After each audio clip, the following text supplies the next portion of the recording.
What's going on YouTube? I want to give you a quick tour of all my tanks that I currently have running. Pretty soon this is all about to change. I got my big tank ready and everything's going to disappear into that one tank. So while everything is still in its separate tank, let's take a quick look at it. And this is my 40-gallon tank. It originated from a 30-gallon tank. I since moved and I went ahead and upgraded to a 40-gallon breeder. It's got the overflow box on it, as you can see, on the top and the middle. It's kind of hidden. It's a glass overflow, or not glass overflow, a glass hose overflow box. And I really don't recommend this because this thing needs some serious tweaking. It's like I almost have to adjust this every day, and if you don't adjust it right, it makes like a vacuum or like a drain, clogged drain noise. I really can't explain it, but you know what I'm talking about. I started with sand in a 30-gallon tank, and I went ahead and tried bare bottom in this tank here. And at first, the detritus, definitely built up everywhere, and I really didn't like it. But after quite a while, I began to like it. It's easy to clean this out weekly when I did my water changes, and it started growing algae too. But ever since I updated my sump light, or my fuge light, the algae has not grown on the surface of the floor here in the bare bottom or on the rocks, except this rock here in the middle, which is it's a pretty new rock. I probably only had it curing for about 2 months. I just stuck it in here because I needed more room to put more frags on. So this has a little bit of algae, which is no big deal because I'm just going to throw it back in the curing tub and just let it cure a little bit longer and take the frags off there. I've been doing mostly SPS. It's been doing great. There's 4 of my scolias right there, and there's a plate right there. I've also got that plate in the middle, but it's not doing too good, and I actually think it's dead. I wish somehow I can get this anemone out of this rock because it's really sunk in there good. And there's no way I could get that out.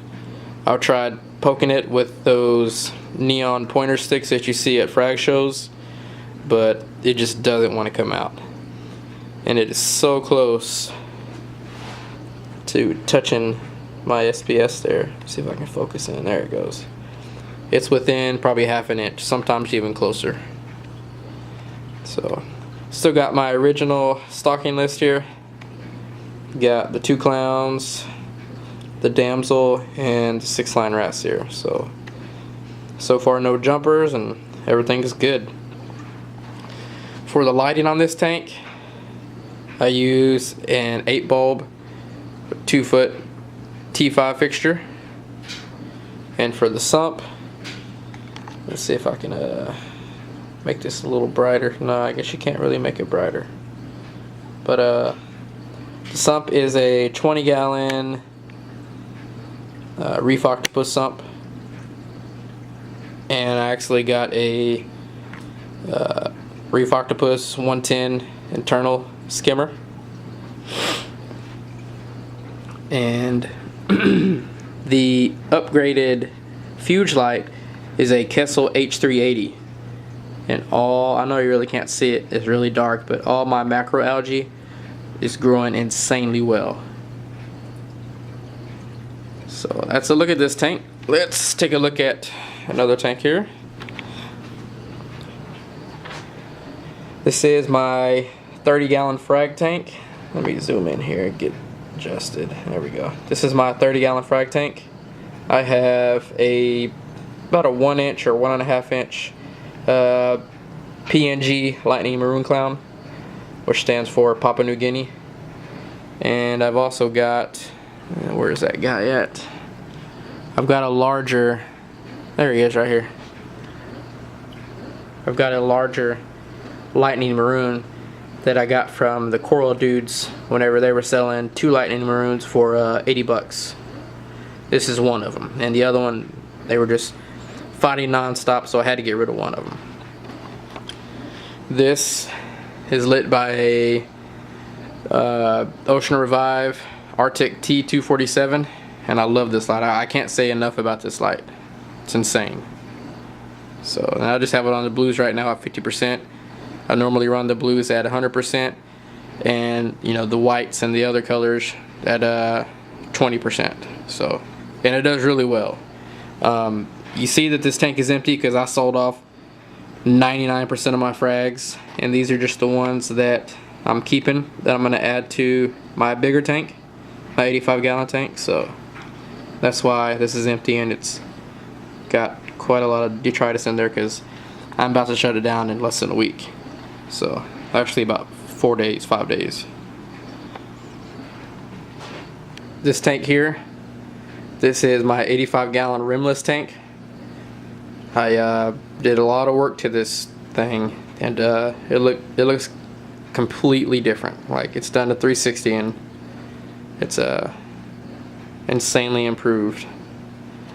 That's the custom sump I had made from Lone Star Reef, and it's got a Texas etched in there. That's where I'm from, obviously.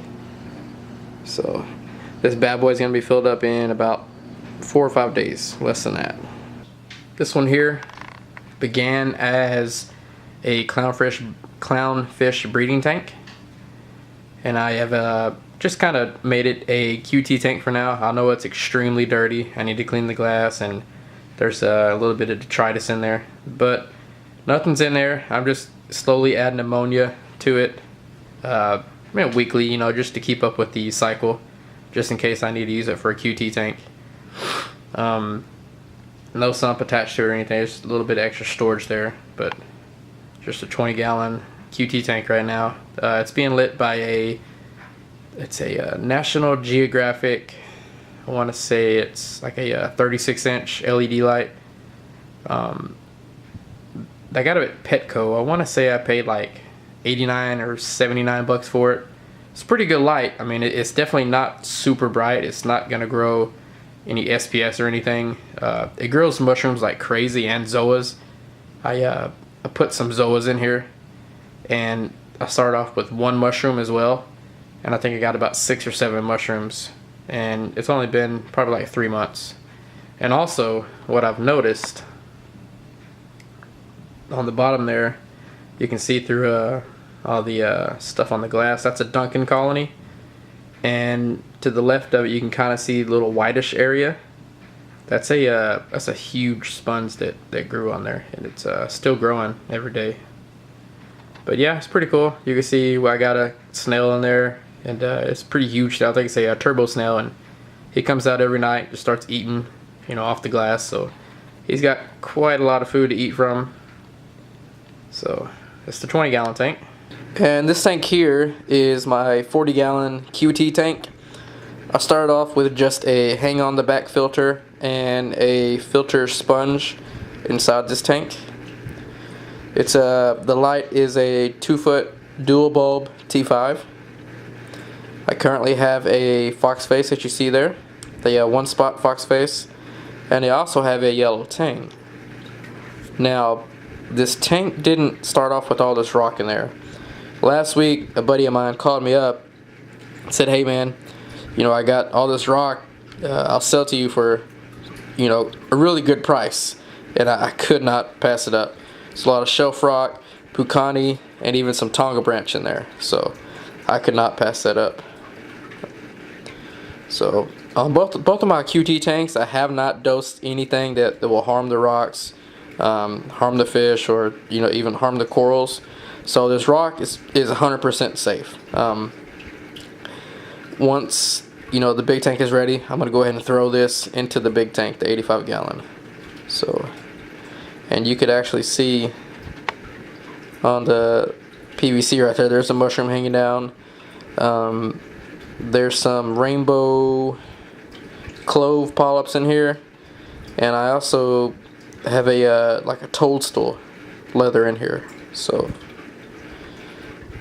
And there's quite a bit of coralline algae in here as well.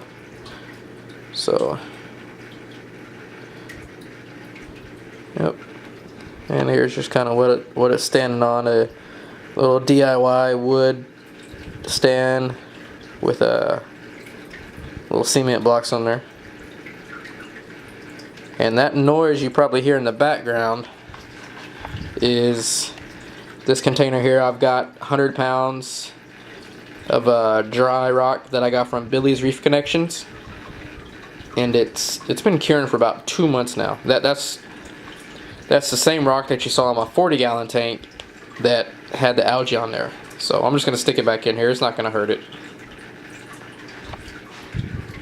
And I also got some Pucani dry rock in here that I really need to bleach it or use muriatic acid to get some of the junk that's on there and inside of it off, and then cycle that as well, because you can always have extra rock there. There's no harm in that. So, and there's my top off there that I just kind of top every few days or so.